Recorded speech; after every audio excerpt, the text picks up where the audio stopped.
ਆਰੀ ਦੇ ਪੇਪਰ ਦੇ ਵਿੱਚ ਐਗਰੀਕਲਚਰ ਦੇ ਕੁਐਸਚਨਸ 10 ਆਉਣੇ ਨੇ ਔਰ ਐਗਰੀਕਲਚਰ ਦੇ ਇਹਨਾਂ 10 ਕੁਐਸਚਨਾਂ ਦਾ ਇੱਕ ਬਹੁਤ ਹੀ ਅਹਿਮ ਰੋਲ ਹੋਏਗਾ ਇਸ ਪੇਪਰ ਦੇ ਵਿੱਚ। ਆਓ ਅੱਜ ਗੱਲ ਕਰੀਏ ਕਿ ਐਗਰੀਕਲਚਰ ਦੇ ਵਿੱਚ ਕੀ ਕੁਝ ਪੁੱਛਿਆ ਜਾਏਗਾ। ਸਭ ਤੋਂ ਪਹਿਲਾਂ ਆਪਾਂ ਦੇਖਦੇ ਹਾਂ ਕਿ ਇੰਟਰੋਡਕਸ਼ਨ ਟੂ ਐਗਰੀਕਲਚਰ, ਔਰ ਉਹਦੇ ਵਿੱਚ ਆਪਾਂ ਦੇਖੀਏ ਇੰਟਰੋਡਕਸ਼ਨ ਆਫ ਐਗਰੀਕਲਚਰ ਦੇ ਵਿੱਚ ਤਾਂ ਸਾਨੂੰ ਇਹ ਸਮਝਣਾ ਜ਼ਰੂਰੀ ਹੈ ਕਿ ਐਗਰੀਕਲਚਰ ਦਾ ਬੇਸਿਕ ਮਤਲਬ ਕੀ ਹੈ।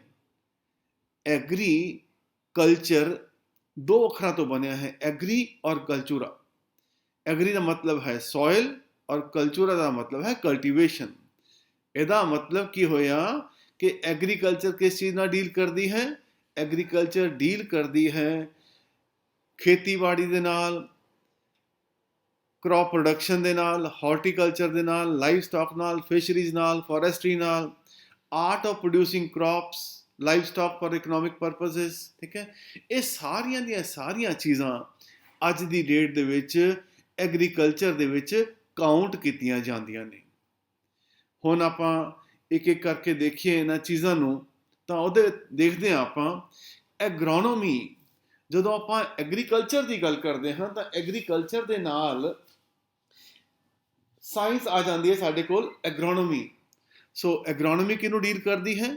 ਐਗਰੋਨੋਮੀ ਡੀਲ ਕਰਦੀ ਹੈ production of food crops, fodder, sugarcane, oil seeds etcetera. ਹੁਣ ਆਪਾਂ ਇਹ ਦੇਖਦੇ ਹਾਂ ਕਿ ਐਗਰੀਕਲਚਰ ਦੀਆਂ ਅੱਗੋਂ ਕਿੰਨੀਆਂ ਬ੍ਰਾਂਚਾਂ ਹੋ ਚੁੱਕੀਆਂ ਨੇ, ਔਰ ਐਗਰੋਨੋਮੀ ਦੀ ਇੱਕ ਬ੍ਰਾਂਚ ਹੈ।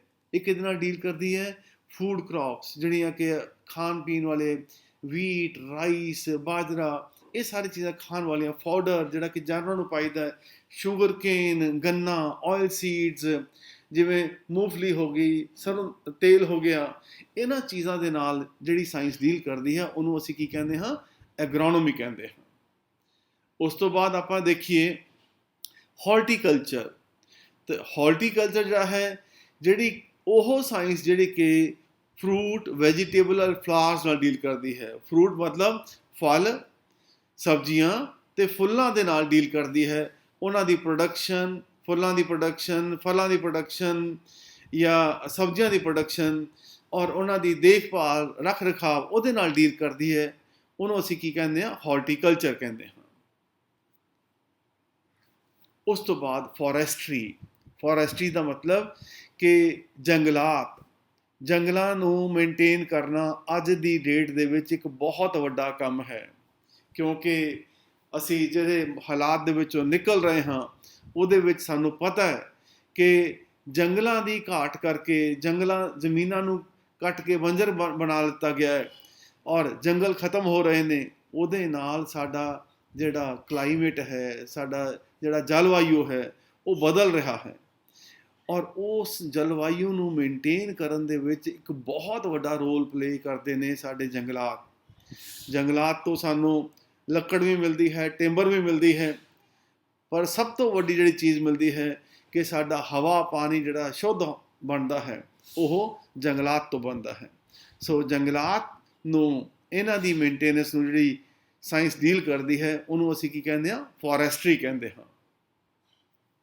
ਉਸ ਤੋਂ ਬਾਅਦ ਅਸੀਂ ਦੇਖੀਏ ਐਨੀਮਲ ਹਸਬੈਂਡਰੀ।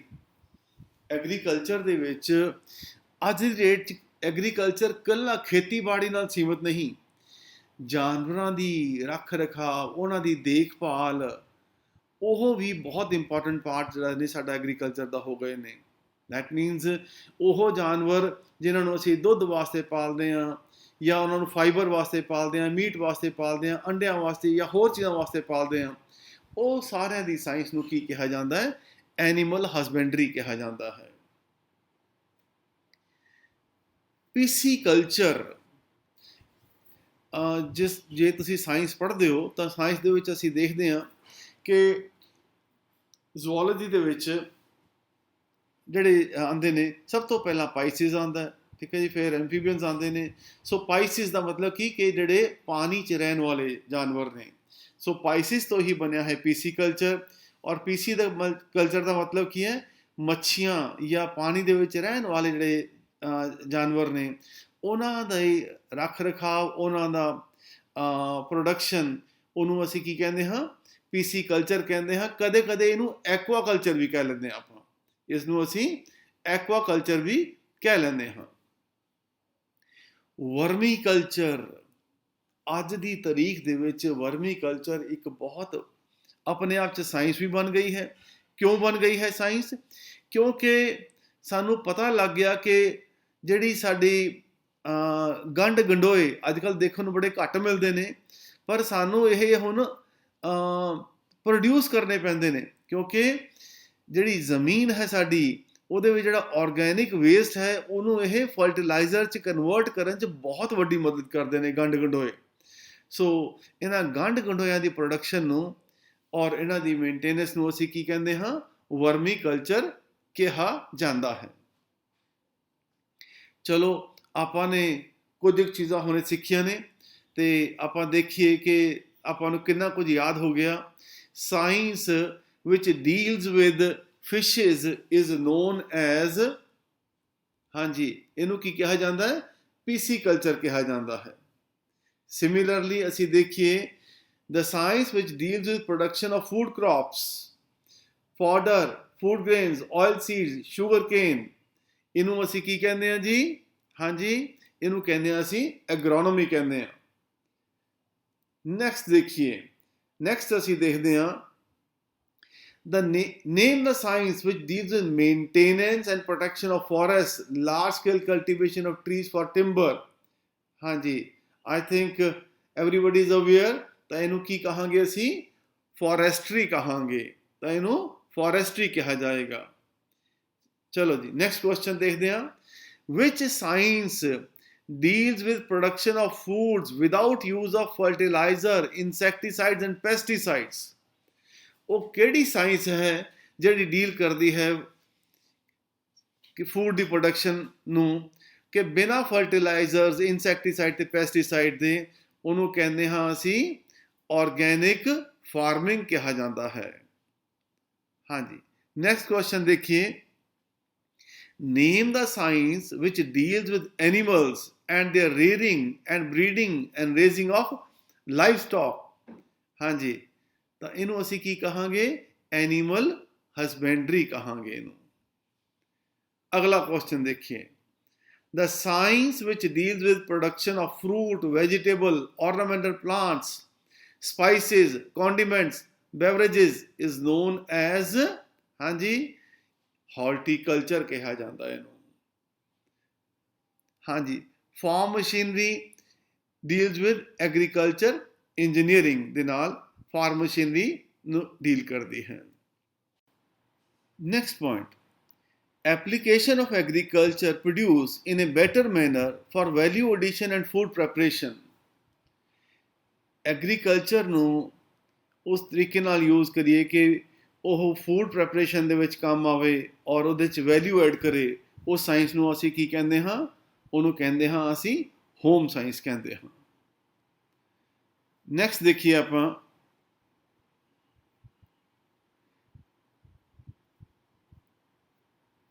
ਹਾਂਜੀ, production, processing, transport and consumption.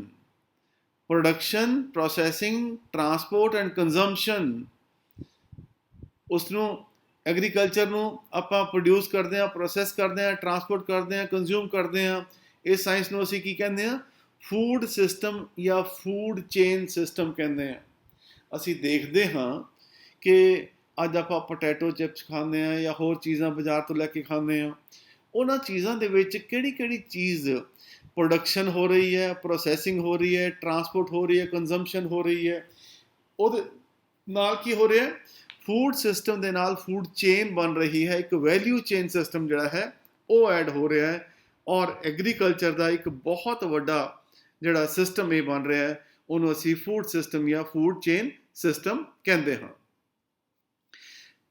ਹੋਰ ਆਪਾਂ ਦੇਖੀਏ ਕਿ ਇਸ ਤੋਂ ਇਲਾਵਾ ਐਗਰੀਕਲਚਰ ਦੇ ਵਿੱਚ ਬਹੁਤ ਸਾਰੀਆਂ ਬ੍ਰਾਂਚਾਂ ਨੇ। ਈਵਨ ਹਾਰਟੀਕਲਚਰ ਜਿਹੜਾ ਕਿ ਆਪਾਂ ਉੱਪਰ ਡੀਲ ਕਰਦਾ, ਕਿ ਜਿਹੜਾ ਡੀਲ ਕਰਦਾ ਆਪਣਾ ਵੈਜੀਟੇਬਲ ਦੇ ਵਿੱਚ, ਫਰੂਟ ਦੇ ਵਿੱਚ ਜਾਂ ਫਲਾਵਰ ਦੇ ਵਿੱਚ ਡੀਲ ਕਰਦਾ, ਉਹਦੀਆਂ ਅੱਗੇ ਜਿਹੜੀਆਂ ਬ੍ਰਾਂਚਾਂ ਨੇ ਜਿਵੇਂ ਕਿ ਪੋਮੋਲੋਜੀ, ਓਲੈਰੀਕਲਚਰ ਅਤੇ ਫਲੋਰੀਕਲਚਰ। ਆਪਾਂ ਇਹਨਾਂ ਦੇ ਉੱਤੇ ਵੀ ਦੇਖੀਏ। ਹਾਂਜੀ, ਤਾਂ ਜਿਹੜੀ branch of science which deals with growing of fruits, it is known as pomology. The branch of science which deals with growing of fruits is known as pomology ਕਿਹਾ ਜਾਂਦਾ ਉਹਨੂੰ। Similarly, olericulture ਕਿਹਨੂੰ ਕਹਿੰਦੇ ਆ ਅਸੀਂ? growing of vegetable, beans, like beans ਹੋ ਗਿਆ, cabbage ਹੋ ਗਿਆ, ਗੋਭੀ ਹੋ ਗਿਆ, ਟੋਮੈਟੋ, ਜਿਹੜੀਆਂ ਵੀ ਸਬਜ਼ੀਆਂ ਆਪਾਂ ਉਗਾਉਂਦੇ ਆ ਉਹਨਾਂ ਨੂੰ ਉਸ ਸਾਇੰਸ ਨੂੰ ਕੀ ਕਿਹਾ ਜਾਂਦਾ ਹੈ? ਉਹਨੂੰ ਓਲੈਰੀਕਲਚਰ ਕਿਹਾ ਜਾਂਦਾ ਹੈ। ਔਰ floriculture is growing of flowers. ਅੱਜ ਦੀ ਡੇਟ ਦੇ ਵਿੱਚ ਫੁੱਲਾਂ ਦੀਆਂ ਮੰਡੀਆਂ ਲੱਗਦੀਆਂ ਨੇ, ਫੁੱਲ ਬਾਜ਼ਾਰ ਦੇ ਵਿੱਚ ਵਿਕਦੇ ਨੇ, ਔਰ ਇਸ ਕਰਕੇ ਉਹਨਾਂ ਦੀ ਇੱਕ ਬਹੁਤ ਵੱਡੀ ਇੰਪੋਰਟੈਂਸ ਹੈ। ਤਾਂ ਇਸ ਸਾਇੰਸ ਨੂੰ ਅਸੀਂ ਕੀ ਕਹਿੰਦੇ ਹਾਂ? ਇਹਨੂੰ ਅਸੀਂ ਫਲੋਰੀਕਲਚਰ ਕਹਿੰਦੇ ਹਾਂ। ਹੁਣ ਤੱਕ ਦੇਖਿਆ ਹੈ ਕਿ ਐਗਰੀਕਲਚਰ ਦੀਆਂ ਕਿੰਨੀਆਂ ਬ੍ਰਾਂਚਾਂ ਨੇ। ਬ੍ਰਾਂਚਾਂ ਤਾਂ ਬਹੁਤ ਸਾਰੀਆਂ ਹੋਰ ਵੀ ਹੈਗੀਆਂ ਨੇ, ਪਰ ਆਪਣੇ ਪਰਪਸ ਵਾਸਤੇ ਇੰਨੀਆਂ ਬ੍ਰਾਂਚਾਂ ਬਹੁਤ ਨੇ। ਥੋੜ੍ਹਾ ਜਿਹਾ ਹੁਣ ਇਹ ਵੀ ਸਮਝ ਲਈਏ ਕਿ ਖੇਤੀਬਾੜੀ ਦਾ ਅੱਜ ਦੇ ਦਿਨਾਂ ਦੇ ਵਿੱਚ ਕੀ ਹਾਲਾਤ ਨੇ ਐਗਰੀਕਲਚਰ ਦੇ। ਅਸੀਂ ਰੋਜ਼ ਸੁਣਦੇ ਹਾਂ, ਕਦੇ ਆਤਮ ਹੱਤਿਆ ਕਰ ਲਿੱਤੀ ਕਿਸਾਨਾਂ ਨੇ, ਕਦੇ ਪੰਜਾਬ 'ਚ ਕਰ ਲਈ, ਕਦੇ ਦੂਜੀ ਸਟੇਟਾਂ 'ਚ ਕਰ ਲਿੱਤੀ। ਇਹਦੇ ਪਿੱਛੇ ਕਾਰਨ ਕੀ ਨੇ? ਔਰ agriculture the state of economy 'ਚ ਕੀ ਪੋਜੀਸ਼ਨ ਹੈਗੀ ਹੈ, ਉਹਨੂੰ ਥੋੜ੍ਹਾ ਜਿਹਾ ਸਮਝਣ ਦੀ ਕੋਸ਼ਿਸ਼ ਕਰੀਏ ਅਤੇ ਦੇਖੀਏ ਆਪਾਂ ਕਿ ਅੱਜ ਦੀ ਤਰੀਕ ਦੇ ਵਿੱਚ 50% ਤੋਂ ਜ਼ਿਆਦਾ ਲੋਕੀ ਐਗਰੀਕਲਚਰ ਦੇ ਵਿੱਚ ਇੰਪਲੋਇਡ ਨੇ। ਅਸੀਂ ਇਹ ਵੀ ਦੇਖਦੇ ਹਾਂ ਕਿ 68% ਦੇ ਕਰੀਬ ਜਿਹੜੀ ਆਬਾਦੀ ਹੈ ਉਹ ਪਿੰਡਾਂ ਦੇ ਵਿੱਚ ਰਹਿੰਦੀ ਹੈ, ਔਰ 50% ਜਿਹੜੀ ਪਾਪੂਲੇਸ਼ਨ ਹੈ ਉਹ ਐਗਰੀਕਲਚਰ ਦੇ ਵਿੱਚ ਲੱਗੀ ਹੋਈ ਹੈ, ਖੇਤੀਬਾੜੀ ਦੇ ਕੰਮ 'ਚ ਲੱਗੀ ਹੋਈ ਹੈ। ਪਰ ਇਹ ਐਗਰੀਕਲਚਰ ਆਪਣੇ ਦੇਸ਼ ਦੀ GDP 'ਚ ਕਿੰਨਾਵਾਂ ਹਿੱਸਾ ਹੈ? ਇਹ 14.4, ਕੋਈ 14.5% ਦੇ ਕਰੀਬ ਐਗਰੀਕਲਚਰ ਦਾ ਹਿੱਸਾ ਹੈ ਸਾਡੀ ਟੋਟਲ GDP ਦੇ ਵਿੱਚ। ਜੇ ਆਪਾਂ ਐਗਰੀਕਲਚਰ ਅਲਾਈਡ ਸੈਕਟਰ ਲਗਾ ਲਈਏ, ਜਿਵੇਂ ਐਨੀਮਲ ਹਸਬੈਂਡਰੀ, ਫੋਰੈਸਟਰੀ, ਫਿਸ਼ਰੀਜ਼, ਇਹਨਾਂ ਨੂੰ ਵੀ ਐਡ ਕਰ ਲਈਏ ਤਾਂ ਇੱਥੇ ਕੋਈ 16.5% ਹਿੱਸਾ ਬਣ ਜਾਂਦਾ ਹੈ। ਠੀਕ ਹੈ, ਤਾਂ this is the position of agriculture ਜਿਹੜੀ ਕਿ ਆਪਾਂ ਸਮਝਦੇ ਹਾਂ ਅੱਜ ਦੀ ਡੇਟ ਦੇ ਵਿੱਚ ਆਪਣੀ ਇਕੋਨਮੀ ਦੇ ਵਿੱਚ ਹੈ। ਹੁਣ ਆਪਾਂ ਨੂੰ ਇਹ ਵੀ ਸਮਝਣਾ ਚਾਹੀਦਾ ਹੈ ਕਿ ਐਗਰੀਕਲਚਰ ਬੇਸਿਕਲੀ ਇਨਸਾਨ ਦੀ ਬੇਸਿਕ ਨੀਡ ਹੈ। ਕਿਉਂ? ਕਿਉਂਕਿ ਜਦ ਤੱਕ ਖਾਣ ਪੀਣ ਨੂੰ ਕੁਝ ਨਹੀਂ ਹੋਏਗਾ ਤਾਂ ਉਸ ਤੋਂ ਉੱਪਰ ਬਾਕੀ ਸਾਰੀਆਂ ਚੀਜ਼ਾਂ ਤਾਂ ਬਾਅਦ 'ਚ ਆਉਣਗੀਆਂ। ਕਹਿੰਦੇ ਪਹਿਲੇ ਪੇਟ ਪੂਜਾ ਫਿਰ ਕੰਮ ਦੂਜਾ। ਪਹਿਲਾਂ ਇਨਸਾਨ ਦਾ ਪੇਟ ਭਰਿਆ ਹੋਏਗਾ, ਉਹਨੂੰ ਰੋਟੀ ਮਿਲੇਗੀ, ਖਾਣਾ ਮਿਲੇਗਾ, ਫਿਰ ਕੋਈ ਕੰਮ ਹੋਏਗਾ। ਇਸ ਕਰਕੇ ਐਗਰੀਕਲਚਰ ਦੇ ਉੱਤੇ ਖਾਸ ਤਵੱਜੋ ਦੇਣ ਦੀ ਜ਼ਰੂਰਤ ਹੈ ਕਿ ਐਗਰੀਕਲਚਰ ਪ੍ਰੋਡਕਸ਼ਨ ਨੂੰ ਵਧਾਉਣ ਦੀ ਖਾਸ ਪ੍ਰੋਡਕਸ਼ਨ ਦੀ ਜ਼ਰੂਰਤ ਹੈ, ਔਰ ਇਹਦੇ ਨਾਲ ਸਾਨੂੰ ਐਗਰੀਕਲਚਰ ਦੇ ਸਮਝਣ ਦੀ ਜ਼ਰੂਰਤ ਹੈ। ਪਰ ਅੱਜ ਸਾਡੇ ਕੋਲ ਪੋਜੀਸ਼ਨ ਕੀ ਹੈ ਕਿ ਸਾਡਾ ਜਿਹੜਾ ਖੇਤੀਬਾੜੀ ਜਾਂ ਜਿਹੜਾ ਕਿਸਾਨ ਹੈ ਬੇਸਿਕਲੀ ਸਾਡੇ ਕੋਲ ਛੋਟਾ ਕਿਸਾਨ ਹੈ। 86% ਦੇ ਕਰੀਬ, ਮੈਂ ਡਾਟਾ ਤੁਹਾਨੂੰ ਉਹਨੇ ਦਿਖਾਊਂਗਾ ਕਿ 86% ਦੇ ਕਰੀਬ ਜਿਹੜਾ ਹਿੰਦੁਸਤਾਨ ਦੇ ਵਿੱਚ ਕਿਸਾਨ ਹੈ ਉਹ ਛੋਟਾ ਕਿਸਾਨ ਹੈ।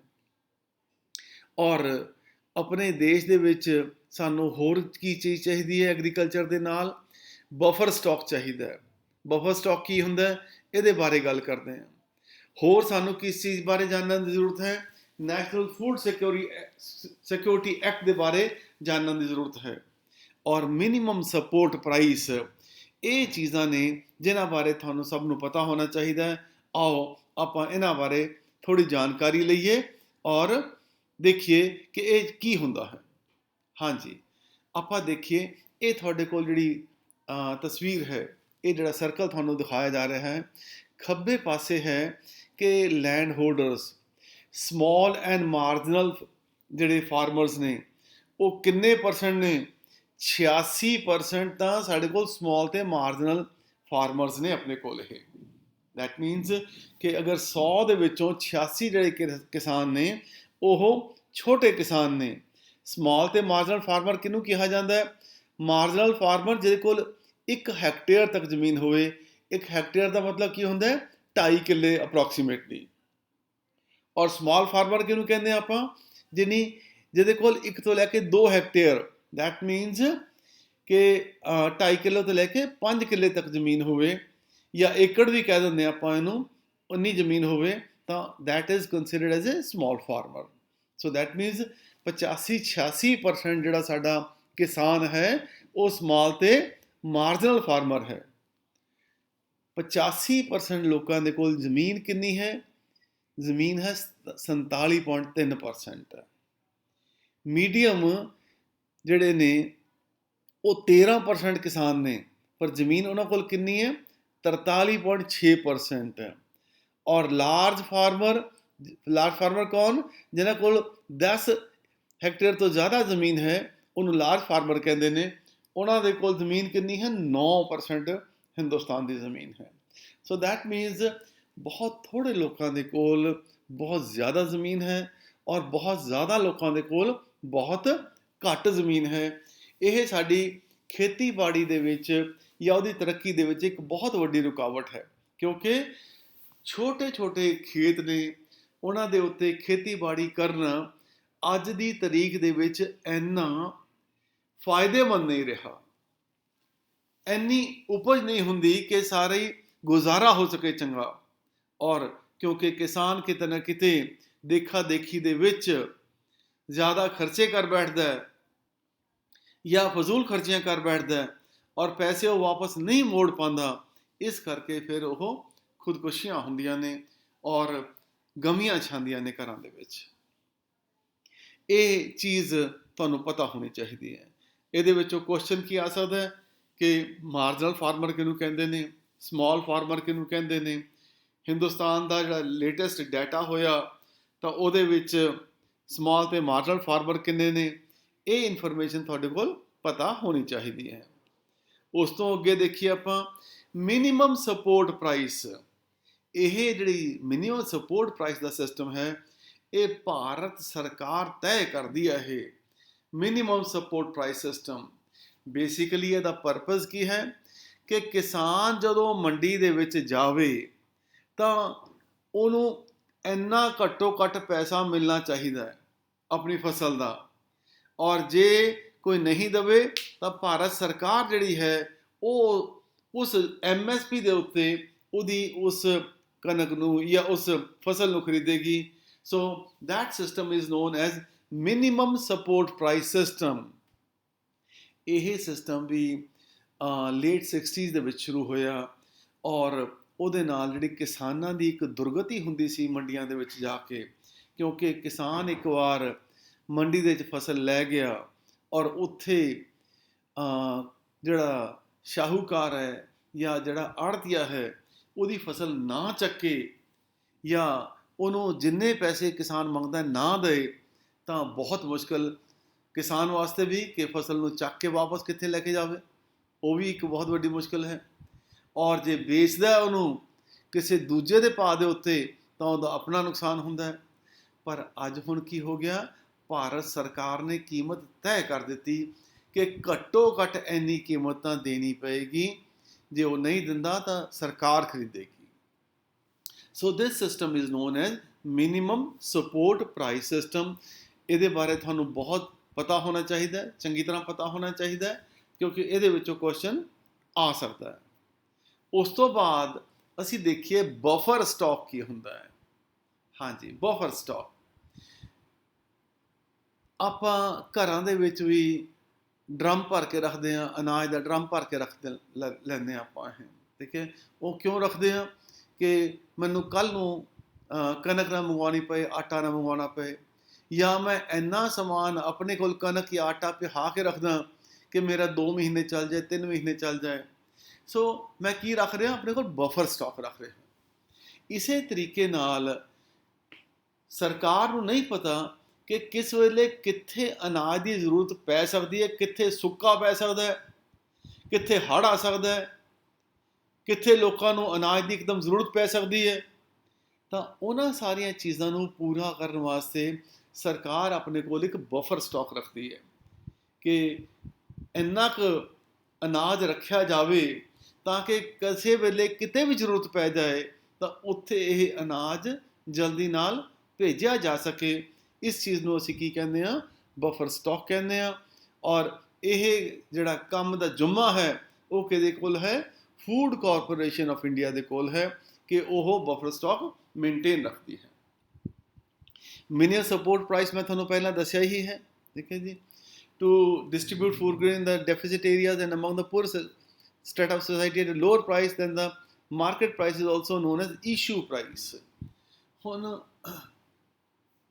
ਆਪਾਂ ਬਾਜ਼ਾਰ ਦੇ ਵਿੱਚ ਕਣਕ ਲੈਣ ਜਾਈਏ, ਆਟਾ ਲੈਣ ਜਾਈਏ, ਕੋਈ 30 ਰੁਪਏ ਕਿਲੋ ਦੇ ਰਿਹਾ, ਕੋਈ 40 ਰੁਪਏ ਕਿਲੋ ਦੇ ਰਿਹਾ, ਆਪਣੇ ਆਪਣੇ ਰੇਟ ਦੇ ਹਿਸਾਬ ਦੇ ਨਾਲ। ਪਰ ਸਰਕਾਰ ਵੱਲੋਂ ਜਦੋਂ ਇਹ ਕਣਕ ਜਾਂ ਚੌਲ ਇਹ ਜਦੋਂ ਸਪਲਾਈ ਕੀਤੇ ਜਾਂਦੇ ਨੇ ਤਾਂ ਇਹ ਇੱਕ ਫਿਕਸਡ ਪ੍ਰਾਈਸ ਸਿਸਟਮ ਦੇ ਉੱਤੇ ਸਪਲਾਈ ਕੀਤੇ ਜਾਂਦੇ ਨੇ। ਸੋ ਜਿਹੜਾ ਫਿਕਸਡ ਪ੍ਰਾਈਸ ਸਿਸਟਮ ਸਰਕਾਰ ਨੇ ਤੈਅ ਕੀਤਾ ਕਿ ਇਸ ਭਾਅ ਦੇ ਉੱਤੇ ਚੌਲ, ਕਣਕ ਜਾਂ ਬਾਕੀ ਚੀਜ਼ਾਂ ਵੇਚੀਆਂ ਜਾਣਗੀਆਂ ਤਾਂ ਉਹਨੂੰ ਕੀ ਕਹਾਂਗੇ ਅਸੀਂ, ਈਸ਼ੂ ਪ੍ਰਾਈਸ ਕਹਾਂਗੇ।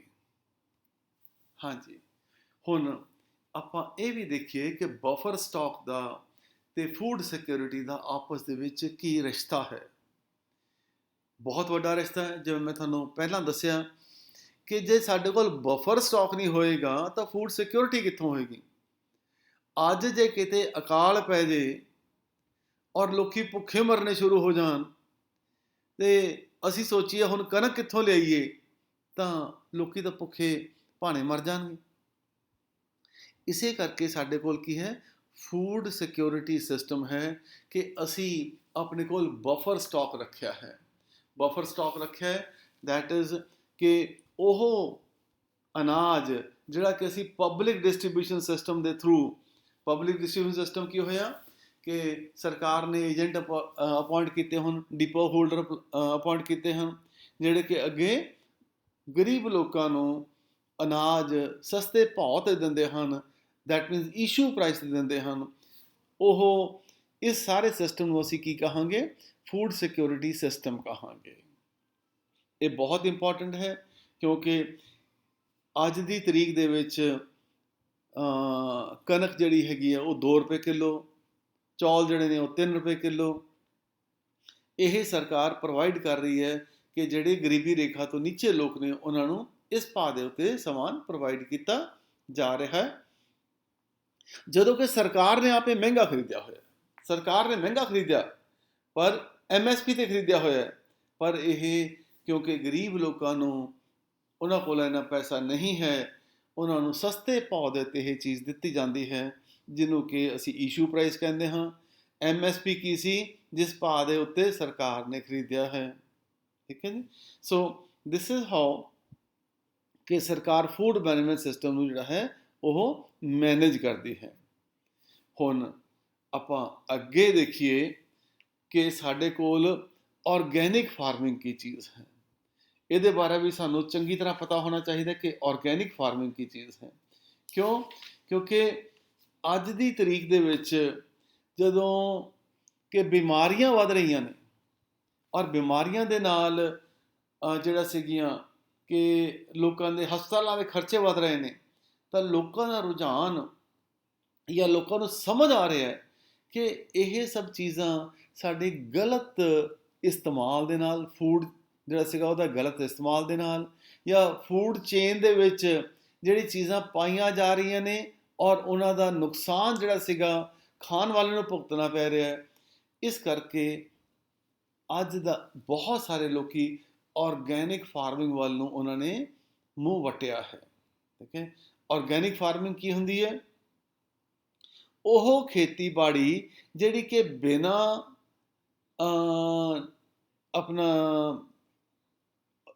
ਸਿਸਟਮ ਜਿਹੜੇ ਸੀਗੇ ਆਪਣੇ ਜਿਹੜੇ ਆਰਟੀਫਿਸ਼ੀਅਲ ਜਿਹੜੀ ਚੀਜ਼ਾਂ ਨੇ ਉਹਨਾਂ ਦੇ, ਜਾਂ ਫਰਟੀਲਾਈਜ਼ਰਸ ਨੇ, ਆਰਟੀਫਿਸ਼ੀਅਲ ਫਰਟੀਲਾਈਜ਼ਰ ਨੇ, ਉਹਨਾਂ ਦੇ ਨਾਲ ਜਿਹੜਾ ਸੀਗਾ ਜਿਹੜੀ ਚੀਜ਼ਾਂ ਉਗਾਈਆਂ ਜਾਂਦੀਆਂ ਨੇ, ਉਸ ਚੀਜ਼ ਨੂੰ ਰੋਕਣ ਵਾਸਤੇ ਆਰਗੈਨਿਕ ਫਾਰਮਿੰਗ ਸ਼ੁਰੂ ਕੀਤੀ ਗਈ ਹੈ। ਦੁਬਾਰਾ ਮੈਂ ਕਲੀਅਰ ਕਰਾਂ, ਆਰਗੈਨਿਕ ਫਾਰਮਿੰਗ ਕੀ ਚੀਜ਼ ਹੈ ਕਿ ਜਿਹੜੀਆਂ ਆਰਟੀਫਿਸ਼ੀਅਲ ਮੈਨਿਓਰਸ, ਠੀਕ ਹੈ ਜੀ, ਉਹਨਾਂ ਨੂੰ ਅਸੀਂ ਯੂਰੀਆ ਵਗੈਰਾ ਜਿਵੇਂ ਖੇਤਾਂ 'ਚ ਪਾਇਆ ਜਾਂਦਾ ਹੈ, ਉਹਨਾਂ ਚੀਜ਼ਾਂ ਦੇ ਇਸਤੇਮਾਲ ਨੂੰ ਬੰਦ ਕਰਨਾ ਹੈ ਔਰ ਜਿਹੜੀ ਨੈਚੁਰਲੀ ਚੀਜ਼ਾਂ ਅਵੇਲੇਬਲ ਨੇ, ਬਾਇਓਲੋਜੀਕਲ ਮਟੀਰੀਅਲ ਜਿਹੜਾ ਸਾਡੇ ਕੋਲ ਅਵੇਲੇਬਲ ਹੈ, ਜਿਹੜਾ ਕਿ ਡੀਗ੍ਰੇਡ ਹੋ ਕੇ ਅਸੀਂ ਉਸ ਚੀਜ਼ ਨੂੰ ਯੂਜ਼ ਕਰਦੇ ਹਾਂ ਆਪਣੀ ਸੋਇਲ ਦੀ, ਆਪਣੀ ਮਿੱਟੀ ਦੀ ਉਪਜਾਊ ਸ਼ਕਤੀ ਨੂੰ ਵਧਾਉਣ ਵਾਸਤੇ, ਔਰ ਉਹਦੇ ਨਾਲ ਜਿਹੜੇ ਸਾਡਾ ਪਲਾਂਟ ਹੈ ਉਹਦੀ ਪਕੜ ਹੋਰ ਮਜ਼ਬੂਤ ਹੋਵੇ ਔਰ ਉਹ ਬਿਨਾਂ ਬਿਮਾਰੀਆਂ ਤੋਂ ਹੋਵੇ,